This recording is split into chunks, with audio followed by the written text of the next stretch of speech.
皆さんこんにちは、つくみです。都会の喧騒を離れ、静かな田舎に移住しました。保護犬だったチワワのリボンちゃんと自然の中で穏やかに暮らしています。おととしこの場所に貸別荘をオープンしました。仕事の空き時間に絵を描いたり、ハンドメイドのアクセサリーを作って販売しています。そして1年前に購入した格安物件に DIY で直しながら住んでいます。私たちのリアルな田舎暮らしの様子をぜひご覧ください。つくりぼチャンネル。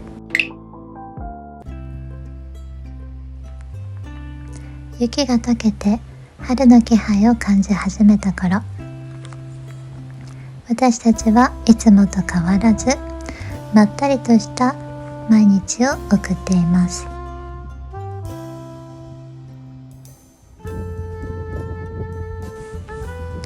散歩をすると小さな草花に出会うことが増えました。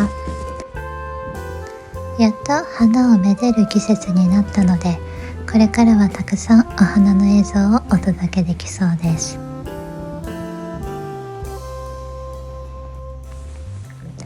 椿は地上に落ちても美しいまま、落ちた花ってなんだか儚げで、私は心惹かれてしまいます。そんな花には全く興味がなさげなリボンちゃん。今日もお散歩を楽しんでいます。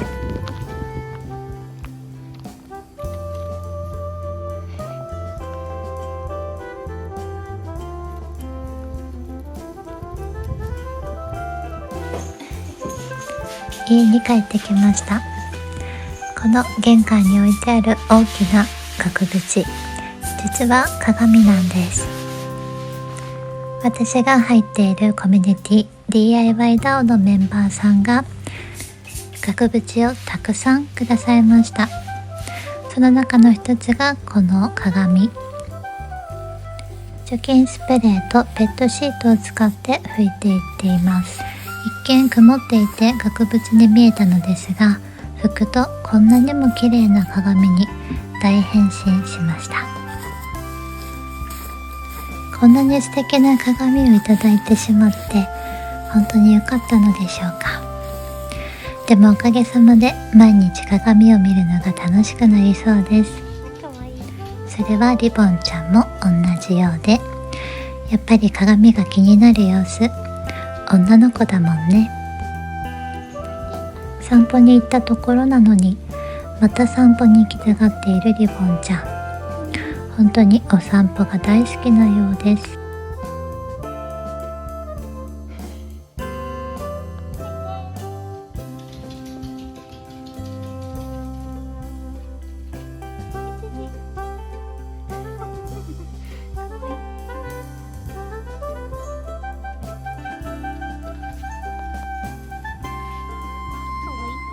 突然ですが、ここからは閲覧要注意。ヤモリが苦手な人は飛ばしてください。扉を開けたら落ちてきたヤモリ。わかる？ここにいる。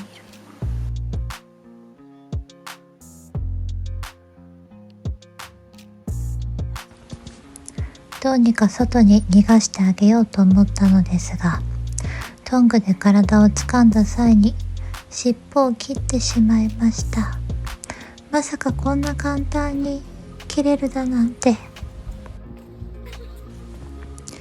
扉から落ちてきた時からもう心臓はバクバク。動揺を隠しきれません。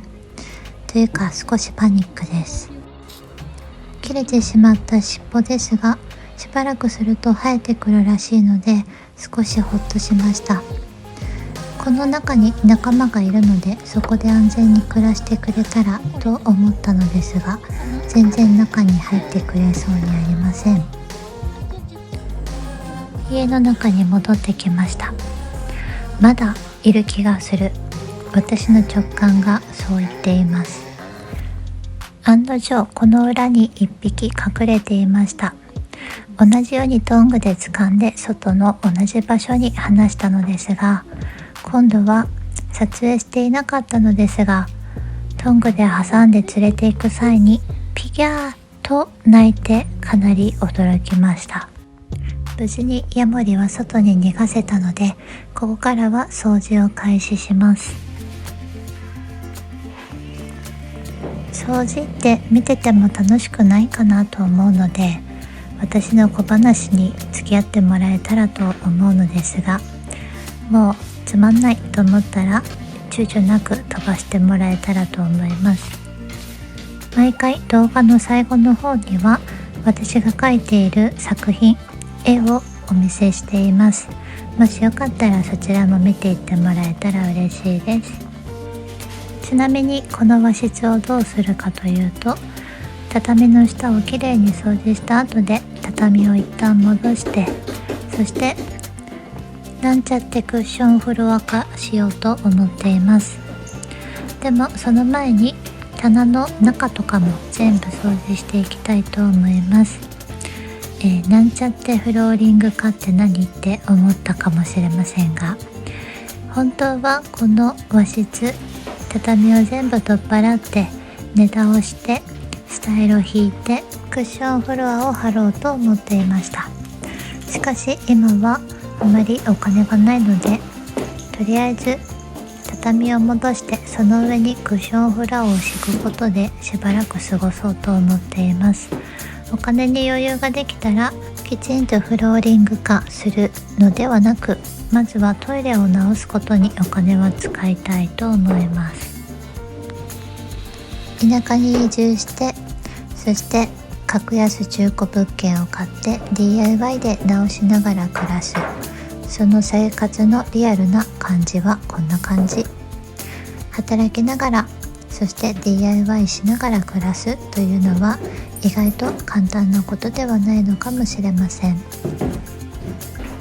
35を超えてから田舎に移住してきた私には、正社員で働きに出るのはなかなか難しく、就職はしませんでした。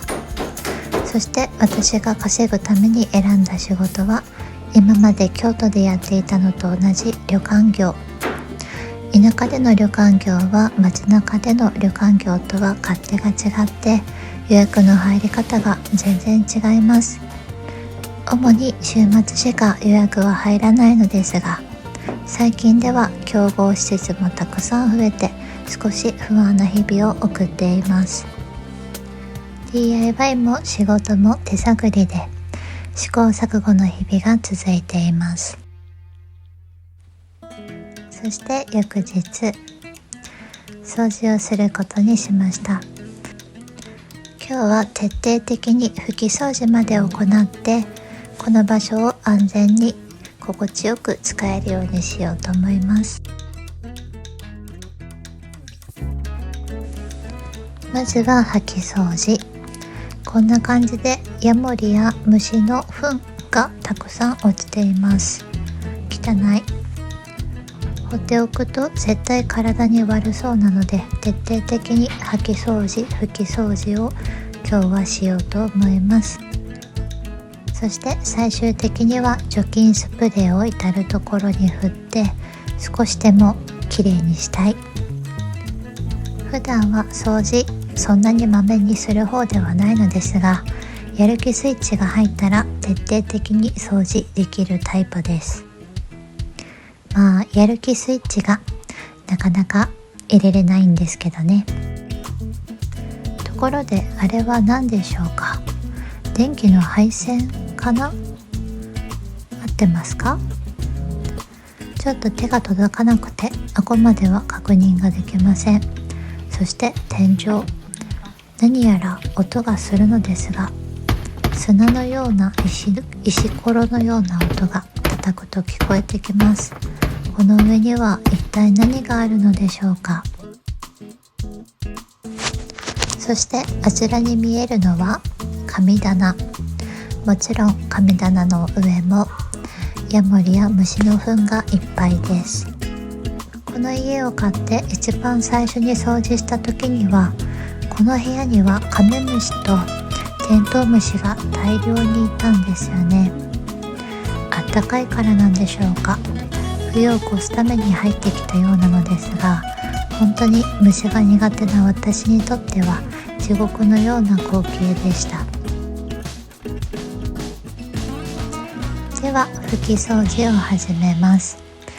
お湯を入れたバケツで雑巾を絞りながら拭いていこうと思います。掃除の準備をしていたらカリカリとドアを叩く音が聞こえました。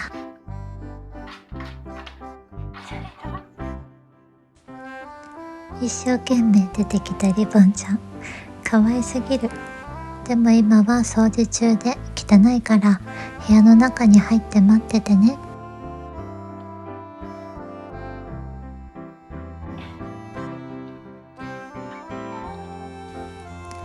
無理やりリボンちゃんを部屋に押し込んだのですが、そう簡単には諦めてくれないリボンちゃん。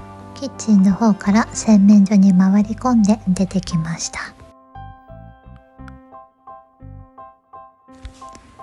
私と一緒にいたいのか、それともただ外に出て遊びたいのか、しょっちゅうこの玄関マットのところまで出てきます。おいでーと呼ぶとだいたい来てくれるリボンちゃん。あれ？来ないと思ったらこんなところに。まだそこ掃除中だから汚いのに。お願い、戻ってきて。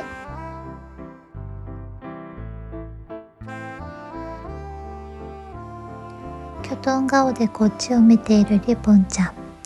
仕方がないからお迎えに行きます。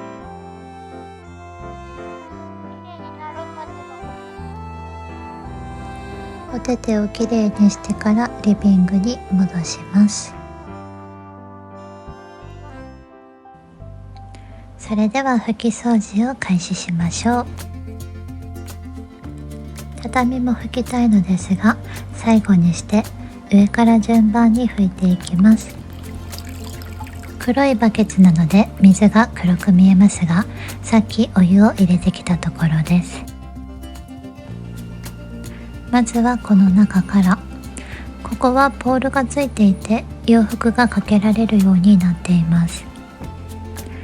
上も側面もすべて拭いてきれいにしていきます。窓を開けて換気しながら掃除をしています。まだ少し肌寒いですが、健康のためには換気は大切。ただ一つ心配なのは虫が入ってくることです。どちらも網戸はついているのですが、あれだけの虫が入ってこれたということは、網戸の隙間が結構あるのかなと思っています。小さな隙間からでもテントウムシやカメムシ、そしてムカデなんかは入ってきますよね。前の家に比べてここはムカデが少ないのが嬉しいところです。そして今のところ宿の方でもこの家でも G は発見したことがないのでほっとしています。本当に G とムカデとヘビだけはもう無理ですね。それらに比べたらまだヤモリは可愛い方かなと思ってしまいます。決して得意なわけではないですが、なんか少し慣れてきた感はある気がします。本当この家はヤモリハウスなんじゃないかって思うぐらい、この家を片付け始めてから何度ヤモリに遭遇したことか。それだけこの家を守ってくれてると思えばいいことなのですが、さすがに急な登場には毎回心臓がドキドキして、もうどうかこれ以上は驚かさないでって願っています。リボンちゃんはおっとりしているので、動物だったり虫とかを捕まえてきたりはしないけど、私はもともと猫派で、もし猫を飼っていたらって思うとちょっとゾッとする時があります。最近はしなくなったのですが、冬の間はずっと屋根の上、天井の上からカサカサと音が聞こえていました。きっと害獣、例えばネズミとかコウモリとかハクビシンとか何かが住み着いていたんだと思います。最近音がしないということは、春になって出て行ってくれたのかもしれないし、今のうちに侵入経路を突き止めて塞いでしまわないといけないなと思っています。春になったら宿の方の外壁塗装や屋根の塗装もしたいなって思っていて、この家の外壁や屋根も塗装したいと思ってはいたのですが、思いのほか宿の方が予約は入ってもキャンセル続きで、お金回りがよくありません。インターネットで簡単に比較して予約を取って、そして簡単に比較をしてキャンセルもできてしまう、そんな時代、旅館業にとっては厳しい時代なのかもしれません。そしてこの地域で競合が増えていく中で、もともと私の宿より値段を高く設定していた宿も値下げをしていたりします。値下げをされるともう価格合戦になりかねなくて、私は下げたくないなと思っているのですが、どうしても入れなければいつかは下げないといけない時が来るかもしれません。こうした日本人の安売り合戦は本当に嫌だなって前から思っているのですが、どんなジャンルでも起きてしまうことなのかもしれませんね。日本人が貧しくなっていってるのは日本人のせいでもあると私は思っていて、良いものを安く提供しようではなく、適正価値で適正価格で提供する、そんな世の中になればいいのになぁと思ってしまいます。物価は上がっていくのに、同じ仕事をしていても手取りが減っていくだなんて、なんか変な世の中ですよね。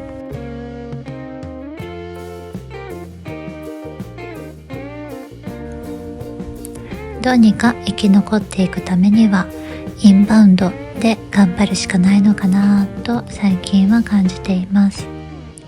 京都で宿をやっていた頃はほぼ海外からのお客様で営業をしていました。そしてコロナ禍には 100% キャンセルになってしまったので、その経験が怖い。だからこそ田舎にオープンした宿は日本のお客様もそして海外のお客様もどちらにも来ていただきたいと考えました。しかし現実は日本人のお客様ばかり。それも競合が増えてからは少しずつ予約が減っている感覚があります。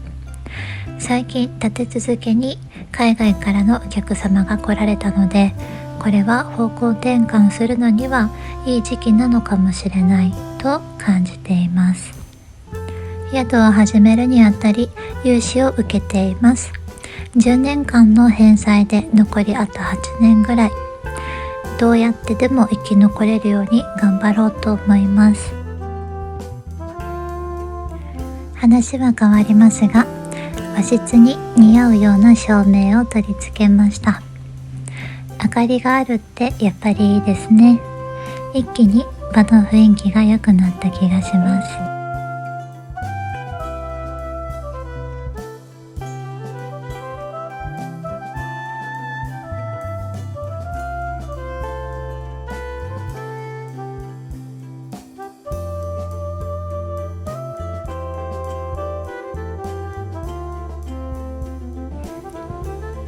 それでは畳も拭いていきましょう。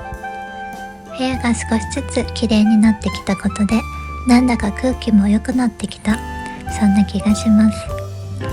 掃除をしたり片付けをしたり、環境を整えることで気持ちも前向きになる。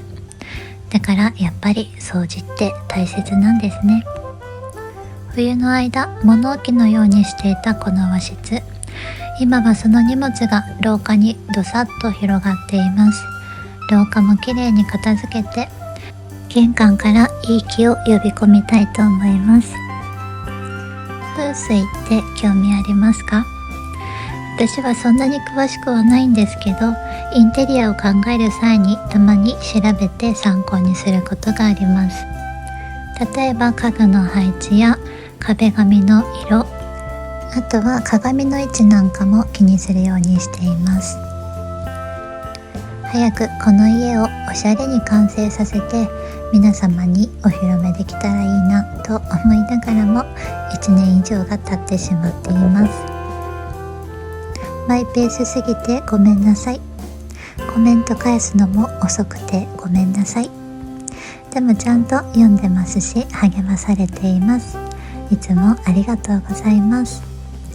実は毎日やってる音声配信の方も最近はちょっと悩んでいました。かれこれ3年弱配信を続けてきて、正直ネタが尽きたといった感じでしょうか。最近は何気ない日常の話なんかもしてますので、よかったら聞いてもらえると嬉しいです。リンクは概要欄に貼っておきます。それでは拭き掃除が終わったので除菌スプレーをしまくって今日は終わりにしようと思います。今日の作業はこれにて終わり。お腹が空いたのでご飯にします。今日作っているのはシーフードのパスタ。お昼はパスタ率高めです。冷凍のシーフードミックスと瓶のサーモンを使ってみました。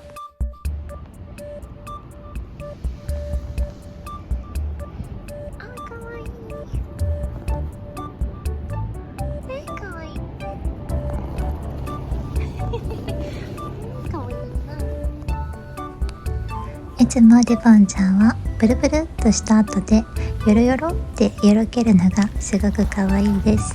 ここはドッグラン付きのランドリー、めっちゃ便利です。そしてまた別の日、この日は朝から山の方まで木の伐採に行きました。なんでって思ったでしょ。これは私が入っているもう一つのコミュニティ、キャンプガオさんのイベント、キャンプ場開拓のお手伝いに行ってきました。豪快にチェーンソーで木を切っていく人たち。私もチェーンソーの使い方を教えてもらって、この後はしばらく木を切る作業をお手伝いさせてもらいました。ワナミンの森というキャンプ場です。気になる方はぜひチェックしてみてください。お昼ご飯はスペアリブなどのバーベキューを用意してくださっていました。